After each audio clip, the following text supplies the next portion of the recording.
주말 아침이면 화려한 정장을 차려입은 하객들로 인산인해를 이루던 곳, 쉴 새 없이 터지는 카메라 셔터 소리와 환호성이 끊이지 않던 그 화려한 조명 아래를 기억하시나요? 한때는 대한민국에서 가장 화려했고 가장 짧은 시간 안에 엄청난 현금이 쏟아졌던 이 거대한 성전들이 지금은 소름 끼치는 침묵만이 흐르는 유령 건물로 변해가고 있을까요? 1년 전부터 줄을 서고 번호표를 뽑아야 겨우 들어갈 수 있었던 그 황금빛 예식장들이 이제는 매달 수억 원의 적자를 견디지 못하고 도미노처럼 무너져 내리고 있습니다. 평일에는 아예 불을 꺼두고 주말조차 텅 빈 예식장 안에는 이제 주인을 잃은 먼지만이 가득하죠. 축복의 공간이 왜 이토록 거대한 폐허로 전락했는지, 그리고 그 속에 숨겨진 잔인한 경제적 진실과 대형 예식장 산업의 비참한 몰락에 대해 지금부터 낱낱이 파헤쳐 보겠습니다. 자, 시간을 10년 전으로만 돌려볼까요? 그때 예식장 사업은 그야말로 대한민국 자영업의 정점이자 돈을 복사하는 기계나 다름없었습니다. 강남에 좀 이름 있다 하는 웨딩홀들은 이른바 골든타임인 낮 12시나 1시 예약을 잡기 위해 예비 부부들이 1년 전부터 전쟁을 치렀습니다. 사장님들은 가만히 앉아 있어도 예약 장부가 꽉 차는 호시절을 누렸죠. 그런데 여기서 재미있는 사실이 하나 있습니다. 당시 예식장 수익의 핵심이 화려한 홀 대관료였을까요? 아니요, 천만의 말씀입니다. 진짜 노다지는 바로 여러분이 예식 끝나고 달려가던 그 뷔페 음식에서 나오는 엄청난 마진이었습니다. 겉으로는 장인 정신이니 인생의 소중한 순간이니 하는 품격을 내세웠지만 실제로는 수천 명의 하객이 지불하는 그 식비가 이 거대한 건물을 지탱하는 실질적인 엔진이었던 겁니다.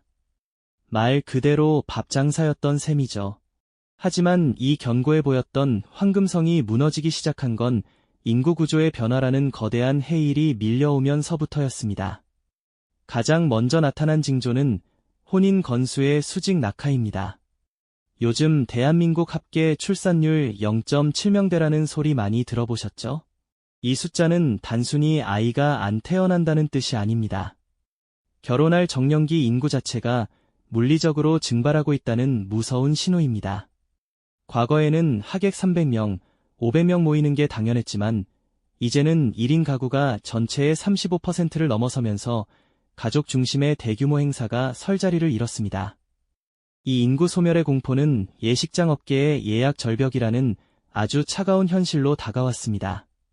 그런데 더 무서운 건 단순히 사람이 줄어든 게 아니라 결혼을 대하는 우리 세대의 가치관이 완전히 뒤바뀌었다는 사실입니다. 요즘 젊은 분들에게 결혼은 이제 필수가 아닌 선택입니다. 아니, 정확히 말하면 거대한 경제적 부담이죠. 치솟는 집값과 불안정한 일자리 속에서 수천만 원을 들여 단 30분간의 쇼를 벌이는 예식장 문화는 이제 허례허식이라는 비판의 대상이 되었습니다. 남들에게 보여주기 위한 그 화려한 상들리에보다 차라리 그 돈을 내 집 마련이나 주식에 보태는 게 훨씬 낫다는 실속형 선택을 하기 시작한 겁니다. 이런 심리적 변화는 대형 예식장들에게는 치명적인 독화살이 되었습니다.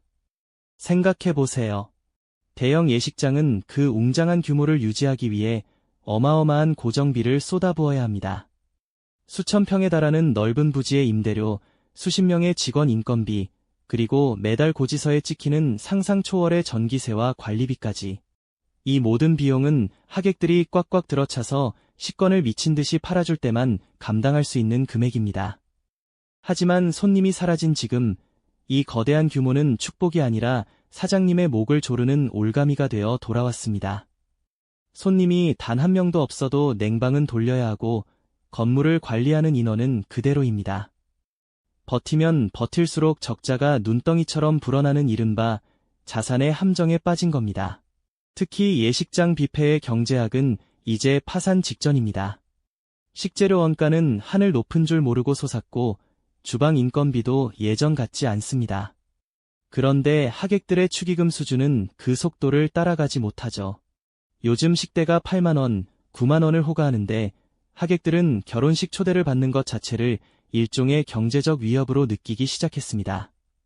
5만 원을 내고 밥을 먹자니 미안해서 눈치가 보이고 그렇다고 10만 원을 덥석 내자니 내 지갑 사정이 허락하지 않는 거죠.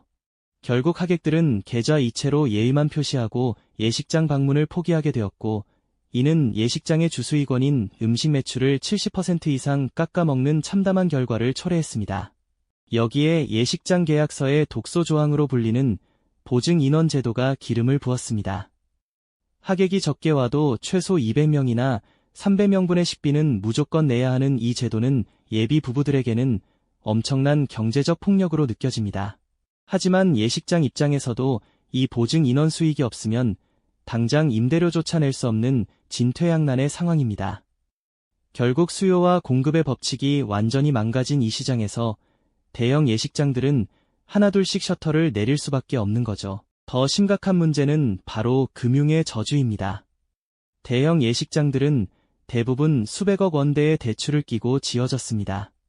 금리가 낮을 때는 그럭저럭 이자를 버티며 운영할 수 있었지만 지금 같은 고금리 환경은 이들을 벼랑 끝으로 밀어넣었습니다. 손님은 줄어드는데 갚아야 할 이자는 2배로 뛰었습니다. 은행의 독촉과 관리비 연체가 이어지면서 한때 지역의 랜드마크였던 웨딩홀들이 이제는 공매 시장의 매물로 쏟아져 나오고 있습니다. 하지만 이 거대한 건물을 사겠다는 사람은 아무도 없습니다. 예식장 외에는 용도가 마땅치 않은 특수 건물이기 때문입니다. 말 그대로 팔 수도 없고 그렇다고 운영할 수도 없는 콘크리트 감옥이 된 겁니다. 시장의 양극화도 이 비극을 부채질하고 있습니다.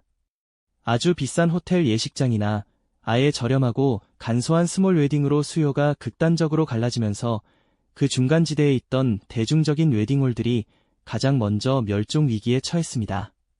돈 많은 사람들은 가격에 상관없이 더 화려한 호텔을 찾고 평범한 사람들은 비용을 아끼기 위해 빈소를 차리지 않는 장례식처럼 아주 간소한 절차를 선택합니다. 허리가 끊긴 시장에서 평범한 사장님들의 장부는 매일같이 시퍼런 적자로 가득 차고 있습니다. 이런 몰락은 단순히 건물 하나가 사라지는 문제가 아닙니다. 예식 산업과 연결된 거대한 생태계 자체가 붕괴하고 있다는 뜻입니다. 소위 스드메라고 하죠. 스튜디오, 드레스, 메이크업 업체들은 이미 고사 상태입니다. 예식 건수가 줄어드니 드레스샵은 신상 드레스를 들여올 여력이 없고 한때 날리던 촬영 기사들은 이제 웨딩 현장을 떠나 배달이나 물류센터로 흩어지고 있습니다. 수십 년간 쌓아온 웨딩 전문 인프라가 한순간에 증발하고 있는 겁니다. 가전과 가구, 심지어 한복 산업까지 연쇄적인 타격을 입고 있습니다.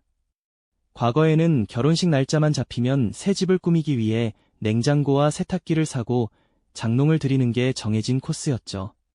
하지만 결혼 자체가 줄어드니 가전 매장의 웨딩 페어는 한산하기만 합니다. 한복 대여점들 역시 예식장의 폐업과 함께 손님이 끊겨 문을 닫고 있습니다. 결혼이라는 단 하나의 사건을 중심으로 돌아가던 거대한 경제 톱니바퀴가 멈춰 서고 있는 겁니다. 가장 비극적인 건 예식장의 연쇄 부도로 인한 소비자 피해입니다. 결혼식을 불과 몇 달 앞두고 예식장이 폐업한다는 일방적인 통보를 받는 예비 부부들이 속출하고 있습니다. 경영난에 허덕이던 사장님들이 마지막까지 계약금을 받아 챙긴 뒤 야반도주하듯 문을 닫는 사례는 이제 뉴스에서도 흔한 일이 되었습니다. 인생의 가장 소중한 시작을 축복받아야 할 시간에 파산한 예식장을 상대로 소송을 준비해야 하는 이 현실이야말로 대한민국 예식 산업의 참담한 종말을 보여줍니다. 또한 예식장의 실종은 지역 경제의 침체로 이어집니다. 주말마다 예식장 주변 식당과 카페, 주차장은 하객들로 붐비며 지역 상권의 든든한 버팀목이 되었습니다. 하지만 대형 예식장이 문을 닫으면서 그 일대 상권은 순식간에 활력을 잃었습니다. 꽃집 사장님은 예식장으로 보내던 화환 주문이 끊겨 가게 문을 닫고 예식장 주변에서 손님을 기다리던 택시 기사님들은 이제 갈 곳을 잃었습니다. 예식 산업의 몰락은 마치 도미노처럼 우리 사회의 구석구석을 무너뜨리고 있습니다. 전통적인 예식장 모델이 붕괴하면서 나타난 또 다른 씁쓸한 현상은 식권 거래와 관련된 갈등입니다. 최근에는 축의금을 대신해 받은 식권을 중고 거래 사이트에서 되팔거나 식권을 받지 않는 대신 답례품을 강하게 요구하는 등 과거에는 상상하기 힘들었던 실속형 갈등이 빈번해지고 있습니다. 이는 예식장이라는 공간이 더 이상 순수한 축복의 장소가 아니라 철저한 손익 계산의 장으로 변질되었음을 의미합니다. 전문가들은 이제 예식장이 사라진 자리에 무엇이 들어올지에 주목하고 있습니다. 이미 서울의 많은 예식장 부지에는 청년주택이나 오피스텔 혹은 요양병원이 들어서고 있습니다. 탄생과 축복의 공간이 노후와 생존의 공간으로 대체되는 이 현상은 대한민국 경제의 체질이 어떻게 변하고 있는지를 상징적으로 보여줍니다. 건물주들은 더 이상 주말 이틀 반짝하는 예식 비즈니스에 미래를 걸지 않습니다.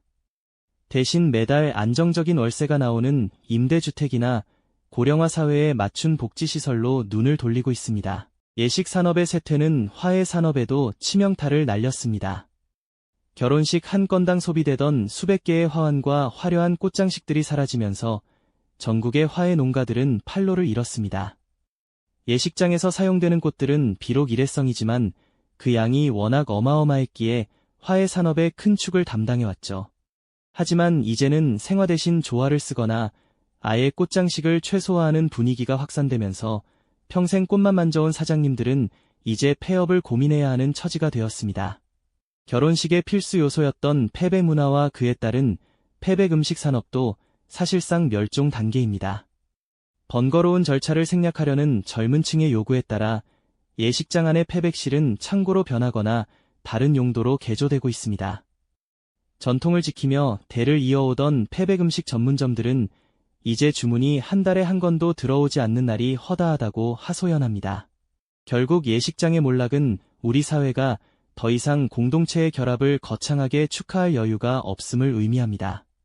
각자 도생의 시대, 나 하나 살아남기도 힘든 세상에서 수천만 원짜리 예식은 이제 도달할 수 없는 사치가 되어버렸습니다. 화려했던 웨딩홀의 조명이 하나둘 꺼지는 것은 단순한 경기 불황의 신호가 아닙니다. 인구 소멸과 가치관의 근본적인 붕괴라는 거대한 재앙이 우리 삶의 가장 깊숙한 곳까지 침투해 들어왔음을 알리는 슬픈 경고음입니다. 텅 빈 예식장 복도에 남은 것은 이제 향기로운 꽃내음이 아니라 차가운 적막뿐입니다. 과거의 성공 방식에만 안주했던 예식장들은 이제 변화하는 시장의 거센 파도를 넘지 못하고 역사 속으로 사라지고 있습니다.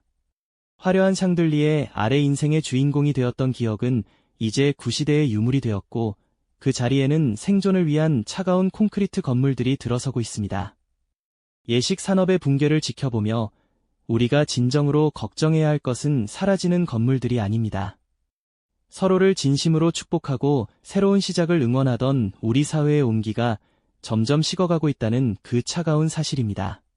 축의금 5만 원과 10만 원 사이에서 고뇌하고 식장 가격을 검색하며 한숨 쉬는 예비 부부들의 모습은 오늘날 대한민국 청년들의 서글픈 자화상입니다.